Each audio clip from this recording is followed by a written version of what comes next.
जय हिंद साथियों। ऐसे ही सीजीएल 10 सितंबर शिफ्ट वाइज आपको यहाँ से आंसर की देखने को मिल जाएगा। और ये आप लोग का आंसर सी जो है आपका मेरा जो है फ्री में या तो ऐप के ज़रिए या टेलीग्राम के ज़रिए आप लोग पा सकते हैं। तो आप लोग को सिंपल सर्च कर लेना, टेलीग्राम आप लोग को सबके मोबाइल में होगा, तो आपको सर्च कर लेना वेलकम क्लासेस 24 आवर्स सर्च कर लीजिएगा। मतलब जो यूट्यूब का लोगो है, यूट्यूब का जो नाम है, उसी नाम से आप लोग का टेलीग्राम चैनल का नाम है, जहाँ से आप लोग जाकर देख सकते हैं। तो सबसे पहले मैं शुरू करने से पहले कहूँगा कि आप सभी मेरे यूट्यूब चैनल पे नए हैं या बिल्कुल आप लोग को पहले बार देख रहे हैं, तो आप लोग अपने शिफ्ट का जो है जो एग्ज़ाम देख रहे हैं उन लोग मिला लें, और जो नहीं देख रहे हैं वो अपना जो आगे जिनका एग्ज़ाम है उसको देख लें। टाइप क्वेश्चन देके अपना जीएस का केवल रिवीजन मांगता है, रिवीजन करें, ठीक है ना। वही रिवीजन करें जो आप लोग पढ़ लें, बिल्कुल नया चीज़ कोई नहीं पढ़ना है। और आप लोग करंट का जो क्वेश्चन बन रहा है 22 से लेकर 23, और ये शुरू में आप लोग को जनवरी से फरवरी तक आप लोग को देख लें। जो भी आप लोग को लेटेस्ट इन्फॉर्मेशन रहेगा, लेटेस्ट जानकारी रहेगा, आपको मेरे चैनल के ज़रिए मिलेगा। और यहाँ पे दिया गया है free PDF links for download. तो इसमें लिंक हुए आप लोग को लिंक कहाँ से मिलेगा, डिस्क्रिप्शन बॉक्स में लिंक रहेगा, जहाँ पे मोर लिखता है ना, मोर लिखेगा, वहीं से आप लोग जाके लिखा रहेगा लिंक, तो उस लिंक पे जाके क्लिक करना है। क्लिक करने के बाद आपको सीधे डायरेक्ट वहाँ लेके जाएगा जहाँ आपको पीडीएफ मिलेगा। तो फटाफट अपने भाई के पास, फ्रेंड्स के पास शेयर कर दे जिनका आगे एग्ज़ाम है। बेस्ट जो आप लोग को एग्ज़ाम आप लोग को जाएगा एनालिसिस, ये मैं नहीं कह रहा हूँ कि आप लोग देखते रहिए, बिल्कुल आप लोग देखिए अपना जो है समय वहीं दे, जो कम समय में ज़्यादा कंटेंट मिल जाता है। और आपको क्या चाहिए, एक्स्ट्रा फैक्ट भी मिल जाता है साथ में। मैं आप लोग को अगर एक्स्ट्रा फैक्ट देने लगूँ तो आप लोग को यहाँ पे इतना समय लगेगा जहाँ तक आप लोग को समय नहीं होगा। बट मैं आप लोग को यही कहूँगा, जहाँ से आप लोगों में देखिए तानसेन जो होता है, जो बहुत लोग ये इसको गलत नहीं करें, क्योंकि तानसेन पुरस्कार और तानसेन संगीत ये आप लोग को एकमात्र जो है मध्य प्रदेश राज्य से रिलेटिव है, ठीक है। अब यहाँ पे गुरु नानक जो आप लोग को पर्व के बारे में, जो त्यौहार के बारे में पूछा गया था, जैसे गुरु पर्व जो होता है गुरु नानक के जयंती पे ही मनाया जाता है। तो आइए मैं आप लोग को डिटेल्स इसके बारे में कुछ जानकारी है जो भी देते थे कि सिख धर्म के संस्थापक पूछे, ठीक है ना, तो गुरु नानक को मानना है, ठीक है। और गुरु पर्व जो पूछे तो गुरु नानक के मैंने प्रथम गुरु पूछे तो गुरु नानक को ही बताना है। खालसा का पूछे तो खालसा का गुरु नानक को ही बताना है। और उसके बाद दूसरे गुरु कौन थे, तो अर्जुन देव जी थे, और उनका सन याद नहीं रखना है, क्योंकि फर्स्ट ही आप लोग याद रखिए वही काफ़ी है, ठीक है ना। इनका जन्म देखा जाए, गुरु नानक का तालवंडी में हुआ था इनका जन्म। और यहाँ पे देखिए गुरुलिपि जो होता है, गुरुमुखी लिपि जो होता है, गुरु अंगद अमरदास जी। तो तीसरे गुरु देखिए, तीसरे गुरु कैसे समझ में आएगा, देखिए यहाँ पे नानक फर्स्ट हो गए, अंगद जो हो गए दूसरे हो गए, अंगद दौ से दूसरे हो गए, ठीक है ना, अंगद दूसरा। और किसे 3 तरह बनाए थे, तीसरा मान लीजिएगा इसको, ठीक है ना। मैं आप लोग को ऐसे ही याद करके रखा हूँ। और जैसे आएगा तो 3 आकार का बनाया, 3 हो गया। रामदास तो 2 2 4 हो गया, ठीक है ना। तो रामदास चौथे गुरु थे। अर्जुन देव कौन से, अर्जुन देव जो थे 5वें गुरु थे। 1 2 3 4 5 5वें गुरु थे अर्जुन देव। गुरु हरगोविंद 6ठे गुरु, गुरु हरराय 7वें, 8वें हरकिशन, 9वें तेग बहादुर, और गोविंद सिंह लास्ट और 10वें गुरु। तेग बहादुर को जहांगीर ने इनका सर कलम करा दिया था। जहांगीर ने, जहाँ तक आप लोग को इम्पोर्टेंट प्रश्न रहेगा मैं आप लोग को बताऊँ, क्योंकि ये देखिए देखने वाला क्वेश्चन था, मैंने आप लोग को दिखा दिया और अभी बता दिया। आप लोग को एक बार रिकल रहेगा, आपको याद रहेगा, ताकि आप लोग का। और गुरु गोविंद साहिब के बारे में बात करें तो पटना ही इनका जो है जन्म स्थान है। गरीबी हटाओ का नारा किस पंचवर्षीय योजना में दिया गया था, क्योंकि मैंने मॉर्निंग टाइम में बता दिया, इसलिए मैं इसको जिक्र नहीं कर रहा हूँ। मॉर्निंग में मैंने आप लोग को बताया था, और वो शिफ्ट फर्स्ट में ही आ गया आप लोगों का प्रश्न, ठीक है। मैं सुबह में क्लास जो लिया था वो जीके करंट अफेयर से 2 क्लास आ गया, एक करंट से था और एक आप लोग को लेटेस्ट था, तो दोनों से आप लोग को सवाल बन गया था। अब यहाँ पूछा विश्व हॉकी कप 2023 का शुभांकर क्या था, तो जो ओरिले कछुआ था ना, वो समुद्री कछुआ आप लोग का था, जो आप लोगों।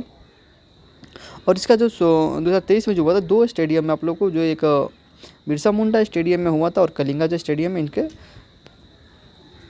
अगर इवेंट देखा जाए कुल कितने इवेंट, तो इवेंट के बारे में आप लोगों को तो ये डिटेल्स एक बार उसके बारे में देख लेना होगा। अब उसके बाद यहाँ पे देखना भारत में सती प्रथा का उन्मूलन। सती प्रथा का उन्मूलन क्या, जैसे सती प्रथा क्या होता है, सती प्रथा का मतलब जैसे कि पहले का लोग जिनका जो है सती प्रथा मतलब बहुत पर्दा प्रथा के रूप में चलता है। तो इनको क्या कहता, पर्दा प्रथा, सती प्रथा और ये विधवा जो होता था, विधवा पुनर्विवाह, तो मतलब जिनके पहले वो पति नहीं रहते थे तो उनको क्या होता, अकेले समय मतलब गुजारना होता, बहुत समय गुजारना होता था। उसी समय कुछ राजा राम मोहन राय हो गए, विलियम बेंटिंक हो गया, तो इनके द्वारा आप लोग कुछ ऐसा किया गया था। मतलब बाकी जी फैक्ट डिटेल्स देखेंगे तो विलियम बेंटिक। अब इसे पूछा था कब किया गया था, 1829 एक्यूरेट डाटा जो 1829। भारत के किस राज्य में सबसे बड़ा रेलवे नेटवर्क है, तो सबसे बड़ा रेलवे नेटवर्क की बात करें तो उत्तर प्रदेश में है रेलवे नेटवर्क। अब अगर रेलवे प्लेटफॉर्म पूछा होता तो ये कर्नाटक, कर्नाटक ये आप लोग स्वामी सिद्धारमैया करके आप लोग को ऐसा है। तो ये लंबी प्लेटफॉर्म पूछे तो नेटवर्क पूछे तो उत्तर प्रदेश, लंबी प्लेटफॉर्म पूछे तो सबसे पहले यहाँ पे खड़गपुर था, बट आप लोगों को ये बदल चुका है। नेक्स्ट क्वेश्चन दे रहा है, किस वंश के दौरान महाबलीपुरम मंदिर का निर्माण किया गया था, ये पल्लव वंश, पल्लव वंश के समय महाबलीपुरम का मंदिर का निर्माण किया था। और ये महाबलीपुरम जो था किस शैली में था, ये आप लोग को शैली, तो ये शैली द्राविड़ शैली में था, द्राविड़ शैली में था। अगर आपको पूछा है कि राम मंदिर का जो निर्माण हुआ है वो किस शैली में है, तो नागर शैली में, ठीक है ना, नागर शैली एक बेसर शैली होता है, ठीक है ना, एक बेसर शैली होता है। तो आप लोग जो मध्य प्रदेश में, तो लेटेस्ट आप लोग को अगर पूछा जाए जैसे कि वाल्मीकि एयरपोर्ट पूछ ले, धनुष आकार का जो आप लोग को पुल जो बनाया गया है यानी घूमने के लिए, ये चित्रकूट में आप लोग को, ये तो उत्तर प्रदेश में आई आप लोग को नियाग्रा जलप्रपात पूछ रहे थे। ये सब आप लोग को कहने की क्या ज़रूरत है, जो मैं आप लोग को करा रहा हूँ क्वेश्चन, इसको आप लोग देखते रहिए और इसी बेसिस पे आप लोग जितना भी नोट्स पढ़े हैं, नोट तैयार किए हैं, उसको एक बार देखते रहिए। जिस दिन एग्ज़ाम है आप लोग को डेटा देख लीजिए। डेटा मतलब कहने का मतलब है 1928-20 जैसे कि कब स्थापना हुआ था कि और लेटेस्ट देख लीजिए। तो यही आप लोग को करके जाना है। पूछा है कि इसमें आप लोग को भारत का एक न्यायिक प्रणाली व्यवस्था कैसा था, तो भारत में एक न्यायिक प्रणाली व्यवस्था जो था आप लोग को एकल था, एकीकृत और स्वतंत्र था। अभी आप लोग को जो दिया जाता है तो भाग 1 में बताया गया है कि भाग 8 इसमें आप लोग को यूटी होगा और 28 राज्य होगा, भाग 1 में बताया गया है। अकबर का राज्याभिषेक कहाँ हुआ था, अकबर का राज्याभिषेक के बारे में अगर बताया जाए तो अकबर का जो राज्य अभिषेक हुआ था ये कालानौर में हुआ था। और ये कितने वर्ष में हुआ था, 13 वर्ष था। और ये टाइम पूछे तो 1556 में हुआ था।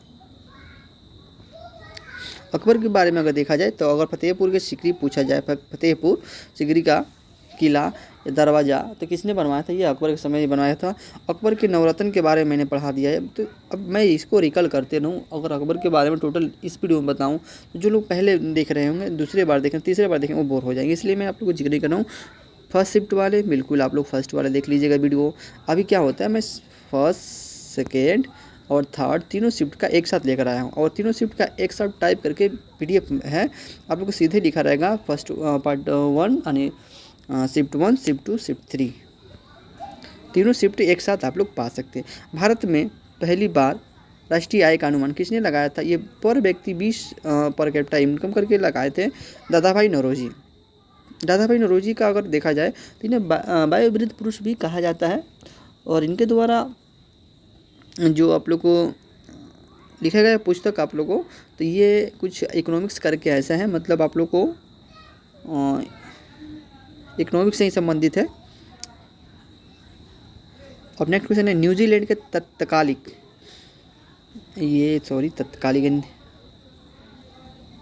न्यूजीलैंड और न्यूलैंड तत्वों को हाइड्रोजन के साथ रखा गया, कोबाल्ट यानी जो एक वैज्ञानिक थे न्यूलैंड, ठीक है ना, उनके तत्वों को हाइड्रोजन के साथ रखा गया था, किसके साथ, कोबाल्ट के साथ और निकेल के साथ रखा था। निकेल का अगर आप लोग बात की जाए तो निकेल जो होता है आप लोगों और कोबाल्ट जो होता है, कोबाल्ट 60 का जो प्रयोग होता है कैंसर के उपचार में किया जाता है। और निकेल जो होता है इसका भी जो प्रयोग होता है स्टेनलेस स्टील निकेल का होता है।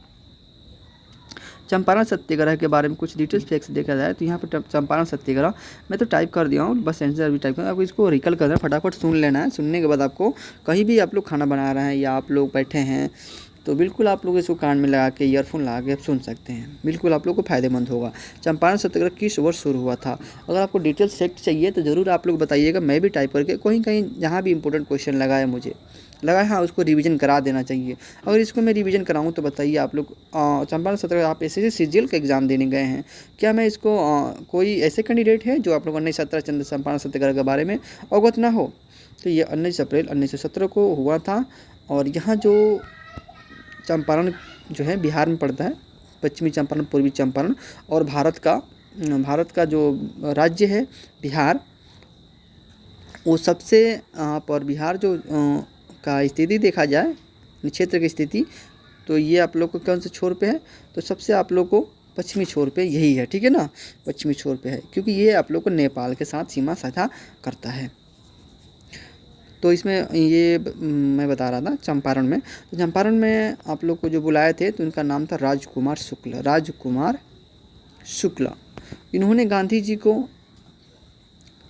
बुलाया था अपने, और किस के लिए बुलाया था? नील का जो खेती हो रहा था, जो A1/20 जो था 1/20 यानी 3 कठिया प्रणाली जिसे बोलते हैं, इसमें जो किसानों से संबंधित है, इसमें अगर कई तरह के क्वेश्चन जैसे कि चंपारण सत्याग्रह संबंधित थे तो किसान से, तो इस टाइप का आप लोग का प्रश्न आगे चल के देखा जाए। जवाहरलाल नेहरू मणिपुर अकेडमी कहाँ स्थित है? तो ये इम्फाल मणिपुर में है, और ये 1954 में स्थापित हुआ था। ये क्वेश्चन लगभग आप लोग को बहुत लोग गलती भी करके आ जाएंगे। अब यहाँ से आप लोग को सेकेंड शिफ्ट का स्टार्ट हो जाएगा। प्रथम एशियाई कबड्डी चैंपियनशिप किस वर्ष आयोजित हुआ था? तो 1980 स्टार्ट हुआ था, और 1982 में आप लोग को दिल्ली में हुआ था, ये भी आपको याद रखना है। नेक्स्ट क्वेश्चन की बात करें, ऐसे सीजीएल सेकंड शिफ्ट के बारे में बात की जाए, यानी ऐसे सीजीएल में जो सेकंड शिफ्ट में पूछा गया है, सेकंड शिफ्ट को वही कैंडिडेट बता पाएंगे जो मैंने 12 मिनट में आप लोग को लगभग 20 क्वेश्चन आप लोग को मैंने करा दिया है, 20 के साथ एक्स्ट्रा फैक्ट भी करा दिया है, क्योंकि 20+ क्वेश्चन मिलना बहुत मुश्किल हो जाता है, और बहुत जगह से आप लोग को टाइप करके खोजना, ये सब स्टोर करके आप लोग के पास आता है। तो क्या आप लोग का ये उत्तरदायी नहीं बनता है कि मैं एक लाइक जरूर कर दूं और एक शेयर करूं? कौन सी नदी भारत के पाक सीमा बनाती है? कौन सी नदी जो है भारत और पाक के बीच जो है ना सीमा बनाती है? तो यहाँ पे देख लीजिएगा, मैं ये फैक्ट भी डाल जाऊँ, भारत और पाकिस्तान के बीच रावी नदी सीमा बनाती है। कौन सी नदी? रावी नदी।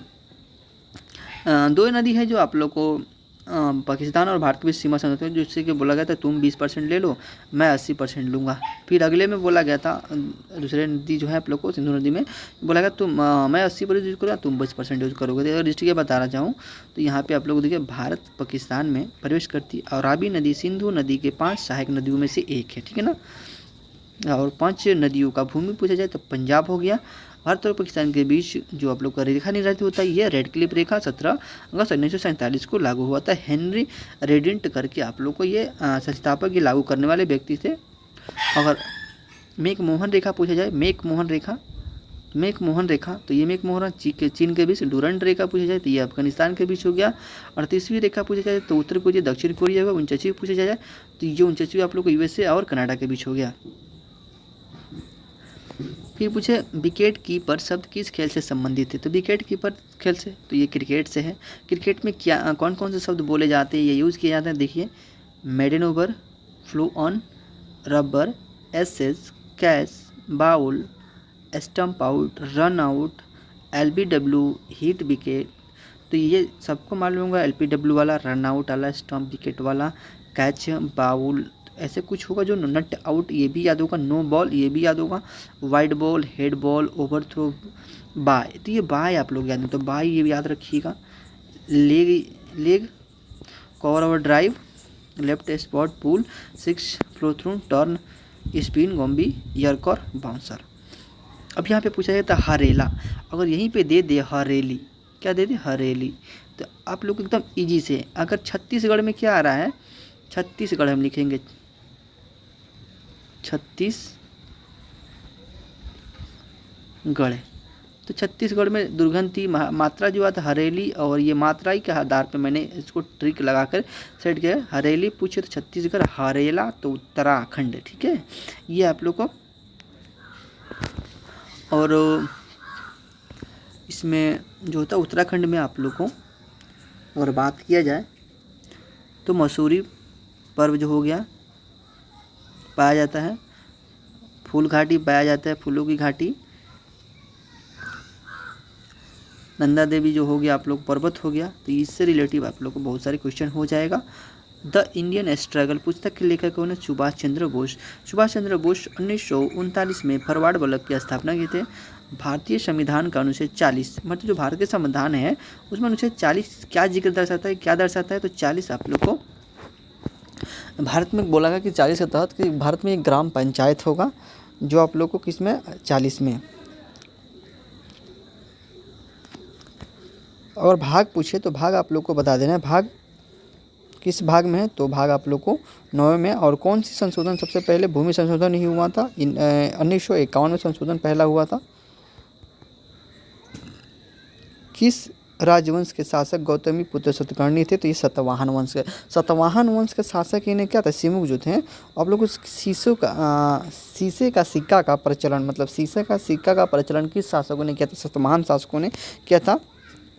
और संस्थापक कौन थे सतवाहन का? सिमुक थे। ठीक है, तो ये पूछा था कि ये ने पूछा था गौतमी सतकर्णी जो थे वो किस वंश से थे? तो ये सतवाहन से थे। सतवाहन का आप लोगों को सिमुक क्या था?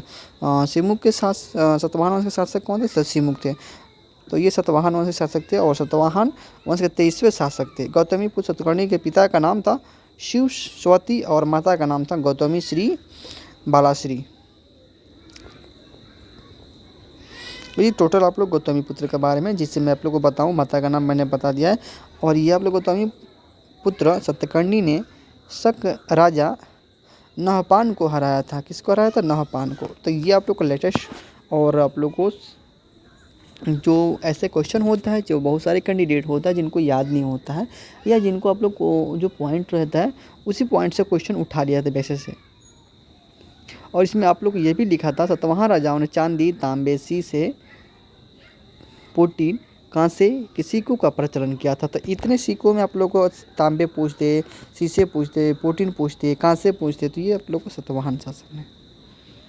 अब यहाँ पे पूछा सुप्रीम कोर्ट के सर्वोच्च न्यायालय संविधान के कौन से अनुच्छेद में है? देखिए, अगर जिक्र किया गया जैसे आर्टिकल है तो उसमें जिक्र किया गया। अगर अपना सर्वोच्च न्यायालय जो है एससी जो है सुप्रीम कोर्ट जो है, इसके अंतर्गत कौन से आर्टिकल के अंतर्गत इनका उल्लेख मिलेगा? तो 124 के अंतर्गत। अगर यही पूछा हाई कोर्ट तो इसी को हम लोग क्या करते हैं 214 कर देते हैं, तो ये हाई कोर्ट हो जाता। अब इसमें हम गए इसमें एक्स्ट्रा फैक्ट क्या रहेगा? अगर टोटल जजेस मिलाकर कितने आप लोग हैं? इसमें 34 आप लोग को मुख्य न्यायाधीश से लेकर जजेस हैं 34। और भारत में कितने उच्च न्यायालय है? तो 25 उच्च न्यायालय टोटल है। और लेटेस्ट कौन सा है? अमरावती है। हो सके तो आप लोग इसमें कहीं डेटस मिल जाए। और कौन से भाग में है? तो भाग 5 में सुप्रीम कोर्ट के बारे में बताएगा। वो भाग 5 सबसे बड़ा भाग है संविधान का, जिसमें आप लोगों को बताया गया है। टोटल आप लोग उसमें 51 से लेकर 200 कुछ मतलब याद अभी तो मुझे नहीं आ रहा है, बट 51 से लेकर स्टार्ट है। और सबसे बड़ा संविधान का भाग है जिसमें बताया गया है ये आप लोग 124 से 147 में केवल किसका उल्लेख है? तो आप लोगों को सुप्रीम कोर्ट के बारे में कितना वेतन क्या, ये सब आप लोग को उसमें उल्लेख मिल जाएगा। भारत का सबसे पहला हाई कोर्ट, तो ये कलकत्ता हाई कोर्ट सबसे पहला। और इसकी जो नेक्स्ट क्वेश्चन देखिएगा, ये उच्च न्यायालय 2024 वाला मैंने आप लोग बता दिया है। 214 जो है प्रत्येक राज्य में बोला गया है कि एक उच्च न्यायालय होगा। अनुच्छेद 213 में कहा गया है कि अगर 2 या 2 से अधिक राज्यों के लिए एक ही न्यायालय हो सकता है।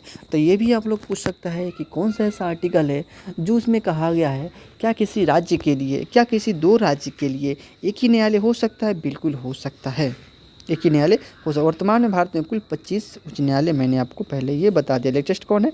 अमरावती। अष्टक नियम किसने दिया था? तो अष्टक का नियम न्यूलैंड ने दिया था। IFSSF 2022 में भारत ने कितने पदक जीते थे? तो टोटल आप लोग को इस प्रकार पदक है। भारत ने कुल आप लोग को 12 स्वर्ण, 9 रजत और 13 कांस्य और सही टोटल आप लोग कितना 34 पदक जीते थे। ये भी पूछा गया था भारत ने कुल कितने पदक जीते थे। अब इसमें आप लोगों को पेरिस ओलंपिक की बात की जाए, पेरिस ओलंपिक में कितने पदक जीत चुके हैं भारत ने? तो भारत ने आप लोग को टोटल आप लोग को एक सिल्वर करके, और ये टोटल आप लोग को 4, ये 5 करके आप लोग ऐसे करके जीता गया। एक भी गोल्ड नहीं जीता गया है। और 33वें क्रम के पेरिस ओलंपिक जो था, और इसका जो शुभांकर जज था आप लोग को फेरिज करके था, जो एक टोपी जो था और ये आप लोग को कितने इवेंट, 16 इवेंट इसमें भाग लिया है, टोटल 16 इवेंट भाग लिया है। और नीरज चोपड़ा द्वारा सिल्वर जीता गया था। सबसे पहला आप लोग को जीता गया था जो मेडल आप लोग को, तो ये भानु द्वारा जीता गया था, मनु भाकर द्वारा जीता गया था। पंडित रविशंकर को ये रविशंकर कौन थे? पंडित रविशंकर जो ये थे आप लोग सितार वादक थे, नहीं सितार वादक के सॉरी, ये आप लोग को पंडित रविशंकर जो आप लोग थे, ये मुझे इनको पूछेगा यही ना कि पंडित रविशंकर को 1999 में कौन सा पुरस्कार मिला था, ये पूछा गया होगा कि पंडित रविशंकर को भारत रत्न कब मिला था, तो 1999 मिला था। ये आप लोग को 99 में कौन सा पदक मिला था? भारत रत्न मिला था। भारत रत्न कुल कितने क्षेत्र में? 6 क्षेत्र में दिया जाता है। AU किसका प्रतीक है? तो AU किसका प्रतीक है, मतलब कौन से तत्व है जिनका AU प्रतीक होता है? तो ये सोना आपका हो गया, ठीक है ना। सोना क्या है? सोना एक धातु है। मैंने फटाफट इतना क्वेश्चन कराया आप लोगों को तीनों शिफ्ट का। देखिए मैंने आप लोगों को टोटल आप लोगों को टाइम के साथ मैंने मैनेज कर दिया। अगर एक शिफ्ट का क्वेश्चन आप लोग को होता है 8 से 9 मिनट का होता है, तीनों शिफ्ट का क्वेश्चन आप लोग को मैं कराऊँ तो 27-30 मिनट का अंतर्गत मैं करा देता हूँ, ठीक है। यही आप लोग का खासियत क्वालिटी है। बंग विभूषण अवार्ड किस राज्य के द्वारा दिया गया? पश्चिम बंगाल सरकार द्वारा दिया जाता है बंग विभूषण। अगर मोपला विद्रोह हो गया, चाहे बंग आंदोलन हो गया, चाहे आप लोग को बंगाल विभाजन हो गया, तो ये आप लोग को सभी बंगाल से हुआ था। या आप लोग को प्लासी का जो युद्ध होगा बंगाल से ही उत्पन्न हुआ था। जो प्लासी नामक स्थान है बंगाल में ही है। और ये बंगाल विभाजन 1905 में हुआ था। बंग आंदोलन ये भी आप लोग को बंगाल से ही हुआ था। बंग विभूषण अवार्ड किस राज्य के द्वारा दिया गया था? ये पश्चिम बंगाल द्वारा दिया जाता है। अब यहाँ पे CAG पूछा गया, कंट्रोलर जनरल एंड एडिटर किसके नियुक्त किया गया? तो गिरीश चंद्र मुर्मू को नियुक्त किया गया। अगर पूछा गया 76वें जो है आप लोग को क्या आर्टिकल 76 में क्या है? आर्टिकल 76 में आप लोग को भारत का एक वकील होगा जो महान्यायवादी जो है, भारत का वकील बोले, यानी जो भारत सरकार का जो महानियंत्रण और लेखक परीक्षण जो होता है, इनका जो के वेणुगोपाल है अभी, और ये 76 आर्टिकल के अंतर्गत आते हैं। CGA पूछे तो 100 आप लोग को CGA 148 के अंतर्गत, ठीक है। तो ये आप लोग का क्वेश्चन है, इस प्रकार देख लीजिएगा। ये क्वेश्चन आप लोग को इसके नीचे कुछ नहीं है। आप लोग आज का जो शिफ्ट का जो पेपर था यही आप लोग को जो था, और रीजनिंग, मैथ और इंग्लिश का जो प्रश्न देखा जाए तो सभी आप लोग को ये लोग कर सकते हैं। बट इसमें जिसमें रीजनिंग में आप लोग को और मैथ में जो लोग मार्क्स लाकर और GS में नहीं ला पाते हैं उनको बहुत बड़ा गलती करते हैं, क्योंकि आप लोग को GS को भी टाइम देना है और GS को भी प्रश्न को देखते रहना है। और मैं उन लोगों को कहूँगा जिनका भी एग्ज़ाम है आगे चल के बेस्ट ऑफ लक मेरी तरफ से। और ऑल थिंग पॉजिटिव सोचते रहिए, और नोट नेगेटिव जो होता है आप नेगेटिव थिंकिंग नहीं रखना है। अब आप लोग को बात कीजिए कि क्या इसका, देखिए मैं कटअप वाला वीडियो बना के डाल दिया हूँ। कटअप वाला वीडियो ये नहीं कि मैं ऐसे करके डाल दिया हूँ। आप लोग को प्रीवियस का जो पहले का पेपर था उसी का और प्रीवियस का कटअप पिछले बार का रिजल्ट के अनुसार ही मैं आप लोग को वो कटअप है आप लोग को, ठीक है। पिछले बार कितना का था, इस बार कटअप जो आप लोग सीटों भी संख्या ज़्यादा है, कैंडिडेट भी ऐसे है, तो देखा जाएगा कितना कटअप इस बार जाएगा। जय हिंद, जय भारत।